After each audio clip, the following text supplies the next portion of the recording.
नमस्कार दोस्तों। महाराष्ट्र में एक बार फिर ऑपरेशन लोटस की चर्चा हो रही है। महाराष्ट्र के उप मुख्यमंत्री एकनाथ शिंदे नाराज चल रहे हैं, ऐसी खबरें आ रही है।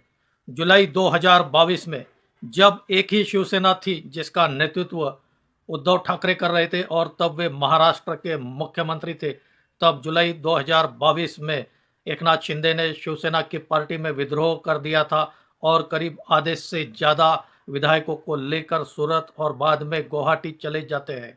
क्या एक बार फिर वही कहानी महाराष्ट्र में दोहराई जाएगी? क्या अब महाराष्ट्र में तीसरी शिवसेना बनने जा रही है?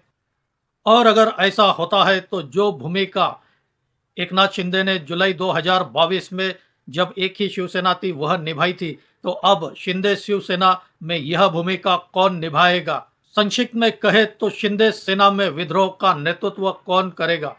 इसी पर हम आगे इस वीडियो में बात करने वाले हैं। दोस्तों, आपसे अनुरोध है, मेरा यह वीडियो आखिर तक देखिए। अच्छा लगे तो इसे लाइक करें, शेयर करें और मेरे इस चैनल को सब्सक्राइब करें। नमस्कार दोस्तों, मैं राजेंद्र दाइमा आपका स्वागत करता हूं मुंबई टुडे लाइव चैनल में।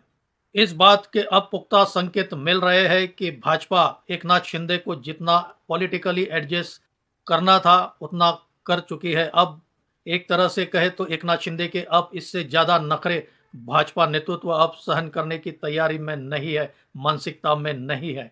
अभी पिछले महीने ही गृह मंत्री अमित शाह ने मुंबई का दौरा किया था। वहां भाजपा विधायकों का एक कार्यक्रम था। उसमें अमित शाह ने कहा कि हम 2029 में अकेले दम पर हम अपनी सरकार बनाएंगे। भाजपा अकेले सरकार बनाएगी, बगैर किसी कुबड़ियों का सहारा लिए भाजपा अपनी सरकार 2029 में बनाएगी। उनका मतलब साफ था कुबड़ियों से। एक कुबड़ी एनसीपी अजित पवार की पार्टी और दूसरी कुबड़ी यह एकनाथ शिंदे की शिवसेना। इनके बगैर 2029 में भाजपा ने अपना टारगेट तय किया है महाराष्ट्र में सरकार बनाने का।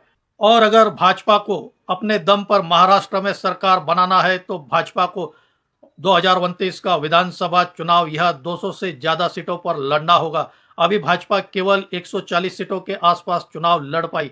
महाराष्ट्र में कुल 288 सीटें हैं और बहुमत का आंकड़ा 145 है। इससे साफ है कि भाजपा को अगर अपने दम पर सरकार बनाना है तो महाराष्ट्र के 200 से ज्यादा सीटों पर लड़ना होगा। और भाजपा ज्यादा से ज्यादा अभी जो मुख्य सहयोगी पार्टी है अजित पवार की एनसीपी पार्टी और एकनाथ शिंदे की शिवसेना की पार्टी, इन दोनों पार्टियों में से केवल एक पार्टी को एडजस्ट कर सकती है, तभी वह 200 से ज्यादा सीटों पर लड़ सकेगी। दूसरी ओर अजित पवार ने होशियारी दिखाते हुए देवेंद्र फडणवीस के साथ अच्छी केमिस्ट्री जमा ली है और अजित पवार के साथ भाजपा गठबंधन करने में सहज है, क्योंकि अजित पवार की एनसीपी के पार्टी के वोट अलग है और भाजपा के वोट अलग है। लेकिन भाजपा और शिवसेना का जो वोटर वर्ग है वह एक ही है। यह हिंदुत्व को मानने वाला वोटर वर्ग है और आज हिंदुत्व का सबसे बड़ा चेहरा सिर्फ महाराष्ट्र ही नहीं, पूरे देश में यह प्रधानमंत्री नरेंद्र मोदी है। इस वजह से हिंदुत्व को मानने वाले वोटर यह आसानी से भाजपा की ओर मुड़ सकते हैं। 2029 में हम अपने दम पर सरकार बनाने की अमित शाह के इस आदेश का महाराष्ट्र के प्रदेश अध्यक्ष रविंद्र चौहान ने तैयारी शुरू कर दी है। खासकर इसकी शुरुआत उन्होंने एकनाथ शिंदे के बेटे खासदार श्रीकांत शिंदे के चुनावी क्षेत्र से ही शुरुआत की है।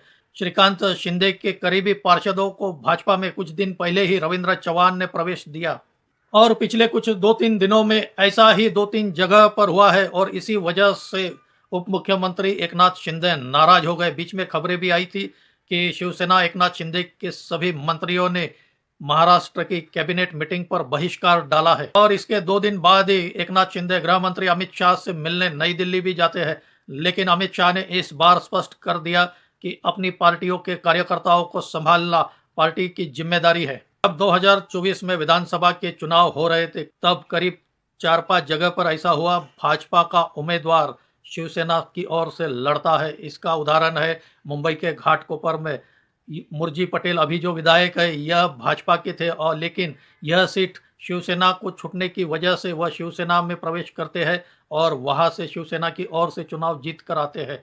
ऐसा ही कोकण के रत्नागिरी में भी हुआ है। नारायण राणे के बड़े बेटे नीलेश राणे यह शिवसेना में एंट्री करते हैं विधानसभा के चुनाव के कुछ दिन पहले और शिवसेना की ओर से लड़कर आते हैं और अभी वे विधायक है।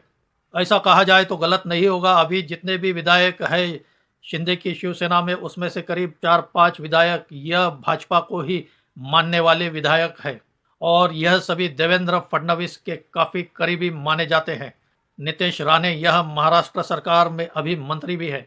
दूसरा संकेत इस बात से भी मिल रहा है कि जहां पर भी शिवसेना के मंत्री है और आमदार है, वहां भाजपा ने पिछले 1-2 महीने में विपक्षी पार्टियां, खासकर कांग्रेस और राष्ट्रवादी शरद पवार पार्टियों के कई नेताओं को अपने पार्टी में प्रवेश दिया है।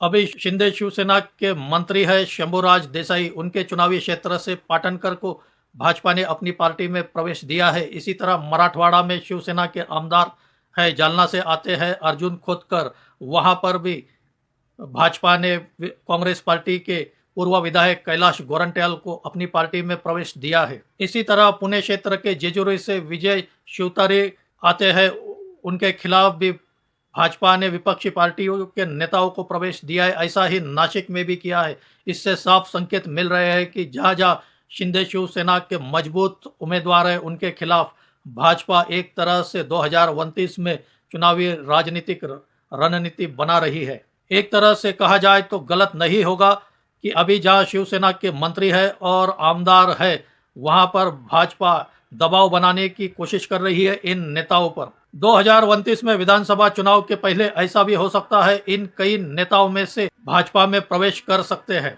अब सवाल उठता है, एकनाथ शिंदे की शिवसेना में अगर विद्रोह होता है तो इस विद्रोह का नेतृत्व कौन करेगा?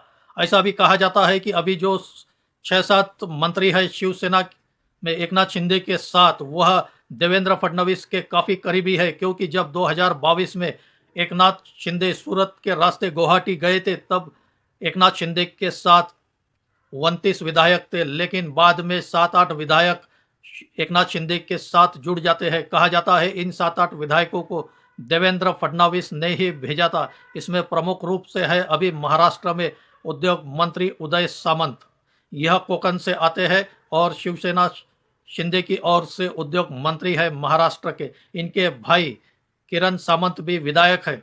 इस लिस्ट में दूसरा नाम है पिछली सरकार में पूर्व शिक्षा मंत्री दीपक केसरकर का। दीपक केसरकर भी आखिर में एकनाथ शिंदे के साथ गुवाहाटी में ज्वाइन होते हैं, जुड़ते हैं। और इसी पंक्ति में अगला नाम है खानदेश से के जलगांव से आने वाले और अभी महाराष्ट्र में मंत्री गुलाब पाटिल।